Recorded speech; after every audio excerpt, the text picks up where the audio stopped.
Hey guys, SuperCoach God here, and today we are looking at who are the best defenders for AFL SuperCoach 2024. So I'm going to go over my top 8 defenders, and then I'm going to talk about a couple others as well, and why they're not in the top 8. But yeah, I thought I'd do a top 8 because it shows a bit more than just doing a top 6, predicting it exactly. So top 8 gives a bit of leeway. But we'll go from 8 down. Also, chuck a sub. This is actually the first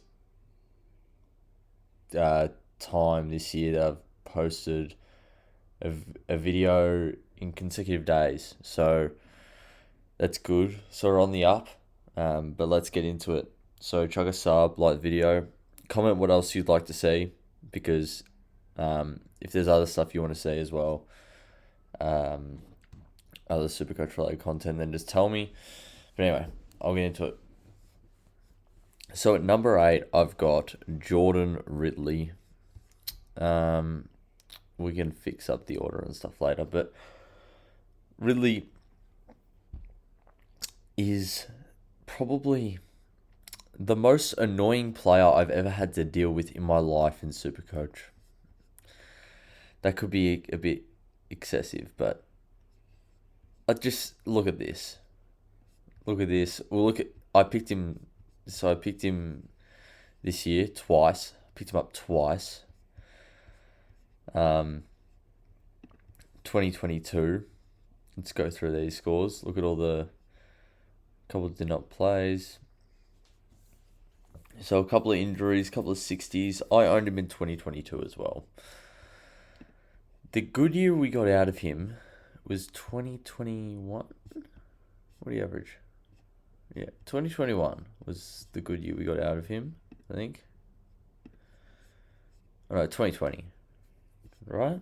Or was he going well back in... Nah, 2020.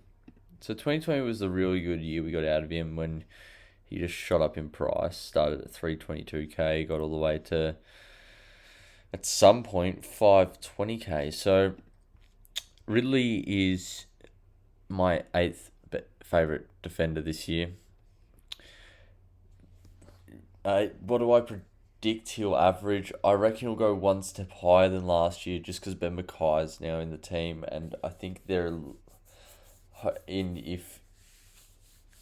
more depth back there.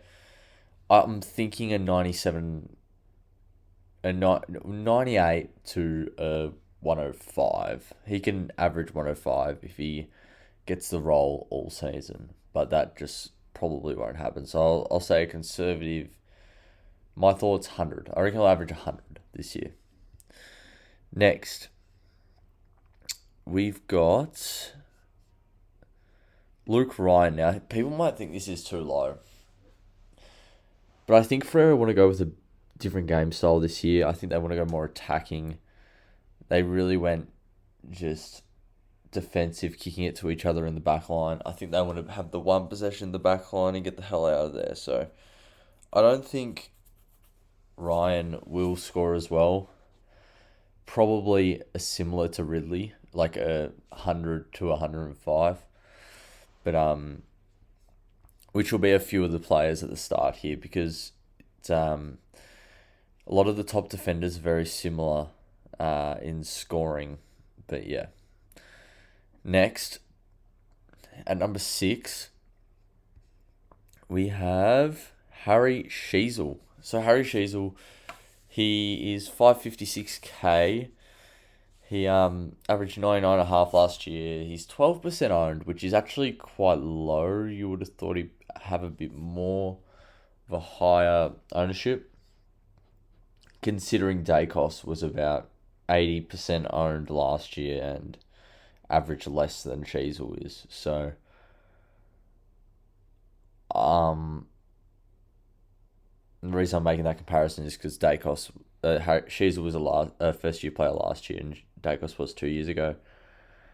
But yeah, the amount of times I've almost picked him, but the problem is we don't know where exactly he's going to play. This issue was an issue before This is an issue that's been going on the whole preseason. We don't know where he's going to play. We think mid forward-ish, so probably not the right pick at 556k for a second year player, but you never know. Next we've got at number 5, we've got Hayden Young. So Hayden Young is 525k. I think he'll... Sorry, with Shiel, I think he'll might just up his average to 100, 105. So all these three players are in the same category. And I think we're now getting to the 105 to 110 area. And I think that starts with Hayden Young. So Hayden Young, if he averages 105, it's a very successful pick. And I'll be more than happy to have started him. Because he is in my current team, which is... So we're all set for now. Is he going to stump us like he did to some people last year? I don't know. But based on what we saw at the end of last year, there's only positives from here, and yeah, I think Hayden Young is almost a must-have. He was in my top 10 must-haves list yesterday, and I think if he is the 5th best defender this year at 13th rank, 525k, I think you have to pick him. Right. Next, we've got Jack Sinclair for the 4th best defender. So, Jack Sinclair is...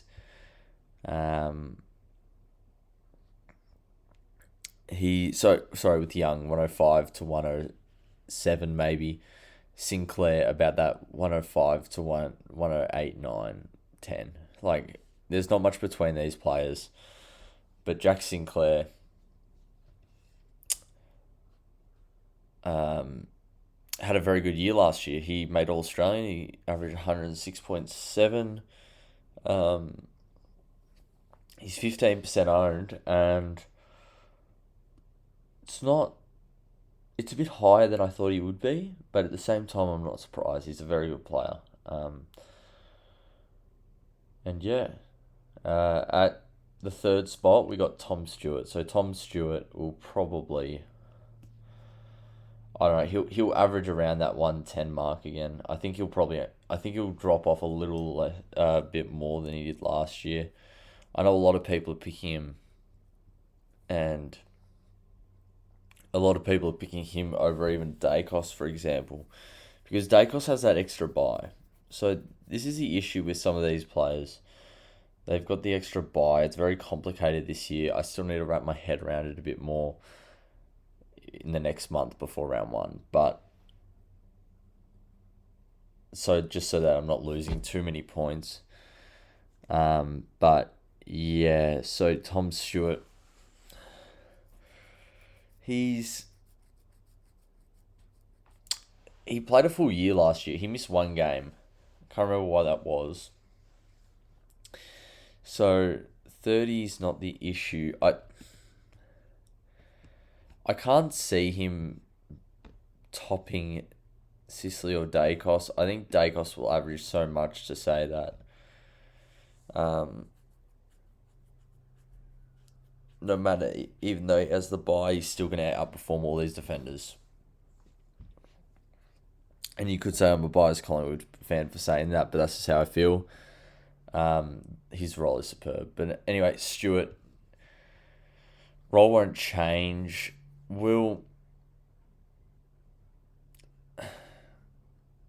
Just a bit worried with Stewart. He's not in my team at the moment. He could be in my team. I had quite a heated discussion with the Discord last night saying that he's an overrated pick. I still do believe that, but it depends on what we see in the preseason game and the role of even a Sicily who could be playing more lockdown. But if Sicily is playing a similar role to last year, he will be the 2nd best ranked defender. And he is 637k, so same as Stewart pretty much. Average 114. I don't see why he can't do that again. So a 112 to 116 average for Sicily. I don't see him reaching the 120 mark. Could, but I don't know. He rarely had a bad game last year. I mean, he had a 76, 63, a 58, and a whole lot of suspensions. So if he doesn't get suspended, he could be a superb pick. We just gotta hold off for now. He's in my side. If I hear news, like people have told me, if that he's playing more of a lockdown role, and we see that in a preseason game, then I will be inclined to pick a Stewart over him. But we'll have to wait and see. And finally, Nick Daicos. Nick Daicos is a lock-in contract for me. The only way I have seen people talking about how he's got Finn McGuinness and then the bye, which is the only reason it's really tempted me. Because do I just pick him up then?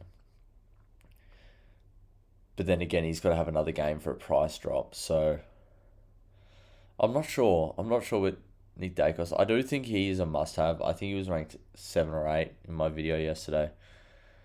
But is he as much of a must-have as the 62% of ownership suggests? I don't know. But anyway, guys. What can Daicos average?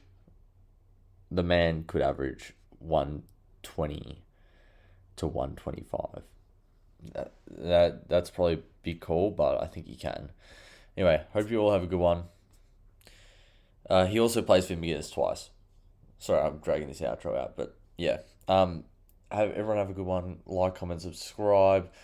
Also, there's 30 or 40% of you aren't subscribed. So chuck a sub if you're not one of those people, because we're starting the daily content from now. So this is the second in a row. I'll see you tomorrow with another one. Thank you and cheers.